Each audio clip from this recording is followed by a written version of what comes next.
MLA గద్దె రామ్మోహన్తో కేసినేని శ్వేత భేటీ అయ్యారు. కార్పొరేటర్గా గెలిపించినందుకు ధన్యవాదాలు తెలిపారు. మేయర్ను కలిసి రాజీనామా ఇస్తానని శ్వేత అన్నారు. ఆ తర్వాత టీడీపీకి కూడా రాజీనామా చేస్తానని కేసినేని శ్వేత చెప్పారు. ఇక దీనికి సంబంధించి మరింత సమాచారం మా ప్రతినిధి ప్రసన్న అందిస్తారు. ప్రసన్న, చెప్పండి.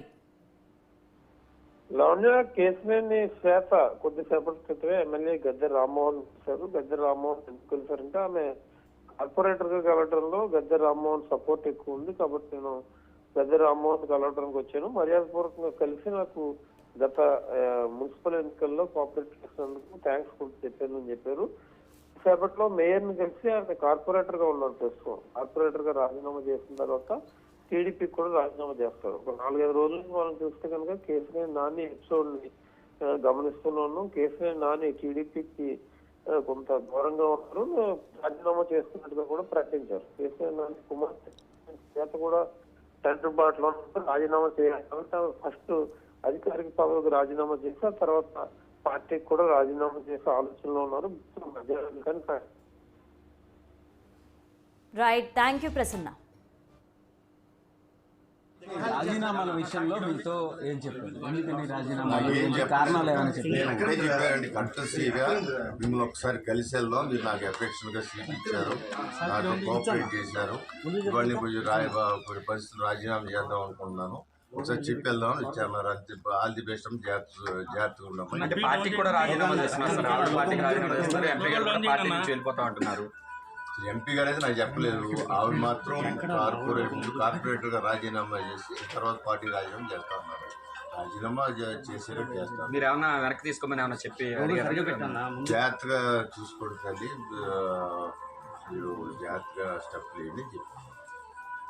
సరే, ఈ విషయాన్ని ఏమన్నా అధిష్టానం దృష్టికి తీసుకెళ్లారు? ఎందుకంటే విజయవాడ సిటీలో ఉన్న ఏకైక ఎమ్మెల్యే మీరు, పార్టీ అధిష్టానం దృష్టికి విజయవాడ పరిణామాలు తీసుకెళ్లారా? ఇప్పుడే కదా ఆవిడ వచ్చింది, వాళ్ళు ఏమైనా అడిగితే నేను చెబుతాను, మీ ద్వారా వాళ్ళకి తెలుస్తుంది. ఫోన్ ఏమైనా చేస్తే నేను చెబుతాను, నా అందరూ నేనేం చెప్పాల్సినంత విషయం ఇక్కడ ఏం జరగలేదు. కౌన్సిల్లో రాజీనామా చేసిన తర్వాత మాట్లాడతానండి. అని ప్రశ్న ఏంటంటే, గద్దె రామ్మోహన్ గారు మా ఎమ్మెల్యేగా నేను ఇక్కడ 11 కార్పొరేటర్గా నిల్చున్నాను.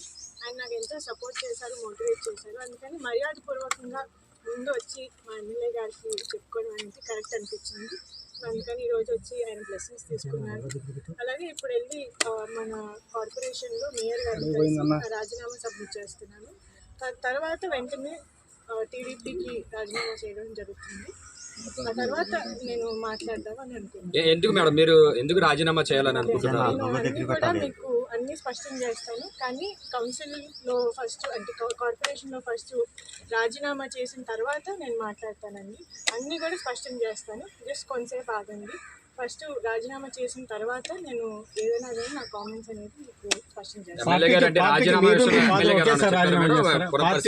ఎమ్మెల్యే గారు ఏం చెప్పారు? చాలాసేపు మాట్లాడారు కదా. అంటే మేము ఎప్పటి నుంచో కూడా ఫ్యామిలీ ఫ్రెండ్స్ అండి. నేను చిన్నప్పటి నుంచి కూడా గద్దెరామ్మోహన్ గారి ఇంట్లో నేను ఎప్పటి నుంచో చిన్నప్పటి నుంచి ఆడుకుంటూ ఉన్నాను. వాళ్ళ ఇంట్లో పెరిగిన మనిషిని నేను. సో అందుకని ఈరోజు ఏంటంటే ఇది ఒక చాలా మేజర్ స్టెప్ నేను తీసుకోబోతున్నాను కాబట్టి. అలాగే నా పొలిటికల్ జర్నీలో కూడా గద్దె రామ్మోహన్ గారు నన్ను చాలా బాగా సపోర్ట్ చేశారు, మోటివేట్ చేశారు. ఇక్కడ మా ఈస్ట్ కాన్స్టిట్యున్సీలో మేము కార్పొరేటర్స్ అందరం కూడా ఆయనతో పాటు చాలా బాగా పనిచేసాము. సో అందుకని ఫస్ట్ వచ్చి మర్యాదపూర్వకంగా ఆయన్ని కలిసి ఆయనకి నా నిర్ణయం గురించి చెప్పి ఆ తర్వాత